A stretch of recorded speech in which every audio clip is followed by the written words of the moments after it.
নমো শ্রীমদ্ ভগবতে বাসুদেবায় নমো। শ্রীমদ্ ভগবদ গীতার নবম অধ্যায়ের কয়েকটি শ্লোকের বাংলা অনুবাদ বলছি। ভগবান শ্রীকৃষ্ণ বললেন, হে কুন্তেয়, কল্পের অবসানে সমস্ত জড় সৃষ্টি আমারই প্রকৃতিতে প্রবেশ করে এবং পুনরায় কল্পারম্ভে প্রকৃতির দ্বারা আমি তাদের সৃষ্টি করি। এই জগৎ আমারই প্রকৃতির অধীন, তা প্রকৃতির বশে আপনা থেকে আমার ইচ্ছার দ্বারা পুনঃ পুনঃ সৃষ্টি হয় এবং আমারই ইচ্ছার দ্বারা অন্তকালে বিনষ্ট হয়। হে ধনঞ্জয়, সেই সমস্ত কর্ম আমাকে আবদ্ধ করতে পারে না। আমি সেই সমস্ত কর্মে অনাসক্ত ও উদাসীনের ন্যায় অবস্থিত থাকি। হে কুন্তেয়, আমার অধ্যক্ষতায় জড় প্রকৃতি এই চরাচর বিশ্ব সৃষ্টি করে। প্রকৃতির নিয়মে এই জগৎ পুনঃ পুনঃ সৃষ্টি হয় এবং ধ্বংসও হয়। আমি যখন মনুষ্য রূপে অবতীর্ণ হই, তখন মূর্খেরা আমাকে অবজ্ঞা করে। তারা আমার পরম ভাব সম্বন্ধে অবগত নয় এবং আমাকে সর্বভূতে মহেশ্বর বলে জানে না। এভাবে যারা মোহাচ্ছন্ন হয়েছে, তারা রাক্ষসী বা আসুরী ভাবের প্রতি আকৃষ্ট হয়। সেই মোহাচ্ছন্ন অবস্থায় তাদের মুক্তি লাভের আশা, তাদের সকাম কর্ম এবং জ্ঞানের প্রয়াস সমস্তই ব্যর্থ হয়। হে পার্থ, মোহযুক্ত মহাত্মাগণ আমার দৈবী প্রকৃতিকে আশ্রয় করেন। তারা আমাকে সর্বভূতে আদি ও অব্যয় জেনে অন্য চিত্তে আমার ভজনা করেন। দৃঢ় ব্রত ও যত্নশীল হয়ে সর্বদা আমার মহিমা কীর্তন করে এবং আমাকে প্রণাম করে। এই সমস্ত মহাত্মারা নিরন্তর ভক্তি সহকারে আমার উপাসনা করেন। অন্য কেউ কেউ জ্ঞান যজ্ঞের দ্বারা অভেদ চিন্তাপূর্বক, কেউ কেউ বহুরূপে প্রকাশিত ভেদ চিন্তাপূর্বক এবং অন্য কেউ আমার বিশ্বরূপের উপাসনা করেন।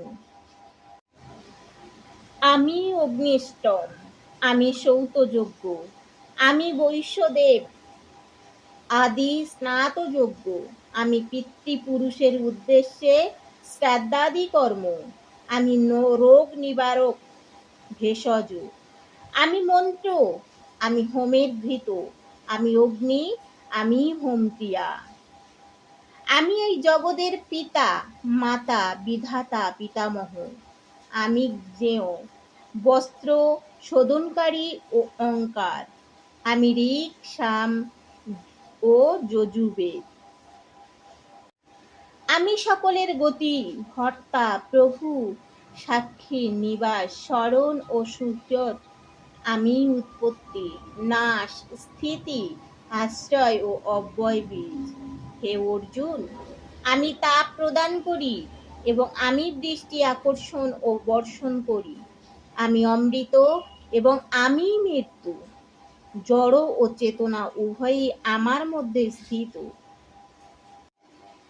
ত্রিবেদজ্ঞগণ যজ্ঞানুষ্ঠান দ্বারা আমাকে আরাধনা পূর্বক যজ্ঞাবিশিষ্ট সোমরস পান করে পাপ মুক্ত হন এবং স্বর্গে গমন প্রার্থনা করেন।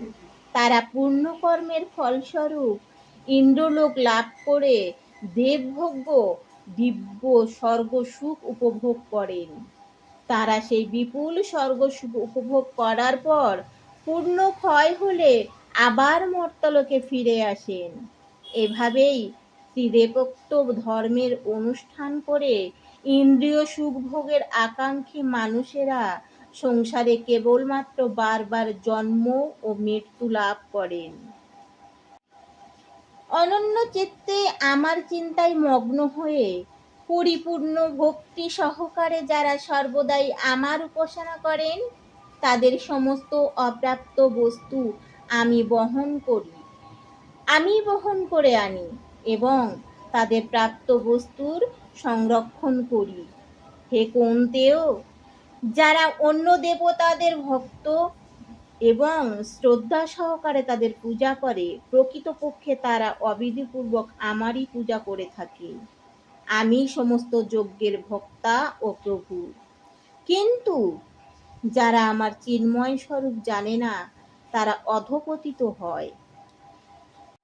দেবতাদের উপাসকগণ দেবলোক লাভ করেন, পিতৃপুরুষদের উপাসকগণ পিতৃলোক লাভ করেন, ভূত এবং প্রেত আদির উপাসকগণ ভূত লোক লাভ করেন, আর আমার উপাসকগণ আমাকেই লাভ করেন। যে বিশুদ্ধ চিত্ত নিষ্কাম ভক্ত ভক্তি সহকারে আমাকে পত্র, পুষ্প, ফল ও জল অর্পণ করেন, আমি তার সেই ভক্তিপ্লুত উপহার প্রীতি সহকারে গ্রহণ করে থাকি। হে কুন্তেয়, তুমি যা অনুষ্ঠান করো, যা আহার করো, যা হোম করো, যাই দান করো এবং যে তপস্যা করো, সেই সমস্তই আমাকে অর্পণ করো। এভাবেই তুমি আমাতে সমস্ত কর্ম অর্পণ করার মাধ্যমে শুভ ও অশুভ ফলবিশিষ্ট কর্মের বন্ধন থেকে মুক্ত হবে। তোমার মন সন্ন্যাস যোগে আমাতে যুক্ত করে তুমি মুক্ত হবে এবং আমাকেই প্রাপ্ত হবে। আমি সকলের প্রতি সমভাবাপন্ন, কারোর প্রতি বিদ্বেষ ভাবাপন্ন নয়, বা কেউ আমার প্রিয়ও নয় আবার অপ্রিয়ও নয়। কিন্তু যারা ভক্তিপূর্বক আমাকে ভজনা করেন, তারা আমাতে অবস্থান করেন এবং আমিও তাদের মধ্যেই বাস করি। অতি দুরাচারী ব্যক্তিও যদি অন্যান্য ভক্তি সহকারে আমাকে ভজনা করেন, তাহলে তাকে সাধু বলেই মনে করা উচিত, কারণ তার দৃঢ় সংকল্পের মাধ্যমে তিনি যথার্থ মার্গে অবস্থিত। তিনি শীঘ্রই ধর্মাত্মায় পরিণত হন এবং নিত্য শান্তি লাভ করেন। হে কুন্তেয়, তুমি দীপ্ত কণ্ঠে ঘোষণা করো যে আমার ভক্ত কখনো বিনষ্ট হন না। হে পার্থ, যারা আমাকে বিশেষভাবে আশ্রয় করে, তারা স্ত্রী, বৈশ্য, শূদ্র আদি নিচু কুলে জাত হলেও অবিলম্বে পরাগতি লাভ করে।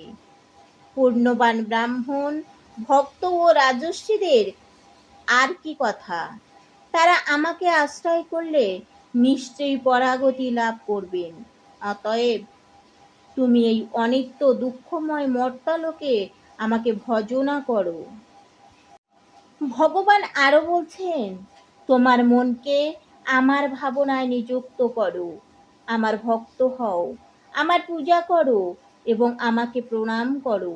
এভাবে আমাতে উৎসর্গীকৃত হয়ে সম্পূর্ণ রূপে আমাতে অভিনিষ্ট হলে নিঃসন্দেহে তুমি আমাকে লাভ করবে। হরে কৃষ্ণ, হরে কৃষ্ণ, হরে কৃষ্ণ। জয় রাধা রানীর জয়।